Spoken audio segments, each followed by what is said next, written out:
Hi friends, అందరూ ఎలా ఉన్నారు? ముందుగా అందరికీ హ్యాపీ న్యూ ఇయర్ ఫ్రెండ్స్. మేము ముంబై నుంచి వైజాగ్ అయితే ట్రాన్స్ఫర్ వచ్చేసాము. మా ఇంటి ఎదురుగానే ఈ సెలబ్రేషన్స్ అన్నీ జరుగుతున్నాయి ఈరోజు. 3 డేస్ ముందు నుంచే ఇక్కడైతే ప్రిపరేషన్లు అవన్నీ స్టార్ట్ చేశారు. మా బాబు ఇదిగోండి, మా బాబు మా ఆయన తెగ అల్లరి చేస్తున్నారు ఇక్కడైతే. మా ఇంటి ఎదురుగే కాబట్టి మాకు ఇంట్లో కిటికీలో నుంచి కూడా కనిపిస్తుంది. మా బాబుకైతే ఆ బెలూన్స్ కావాలంట, కానీ పగిలిపోతే భయపడతాడు, అందుకనే తీసుకోలేదు. పిల్లలు ఆడుకోవడానికి కూడా ఇక్కడ అరేంజ్ చేశారు. ఇదిగోండి పానీపూరి, చాటు, ఇంకా సమోసా మీల్స్ కూడా అరేంజ్ చేశారు ఫ్రెండ్స్. ఇవైతే మనం మనీ పే చేసుకోవాలి, ఎందుకంటే చాలా దూరం నుండి కూడా వస్తారు కదా, అందుకని. అదిగోండి ఇప్పుడు కనిపించింది కదా, అదే మా ఇల్లు. ఈ పక్కనేనమాట మేము ఉండేది.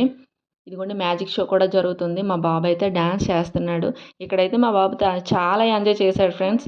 ఇక్కడ ఈవినింగ్ అయితే ఇక్కడికే నేను తీసుకొని వస్తాను మా బాబుని. రోజు ఇక్కడ బాల్తో ఆడిపిస్తాను అనమాట. ఈ పక్కనే పార్క్ కూడా ఉంది. ఇక్కడ అన్నీ బాగున్నాయి ఫెసిలిటీస్ అయితే. మా బాబు అయితే ఇంటికి రావడానికి ఇక్కడే డాన్స్ వేస్తున్నాడు. ఇంకా వీడియో నచ్చితే లైక్, షేర్ అండ్ సబ్స్క్రైబ్.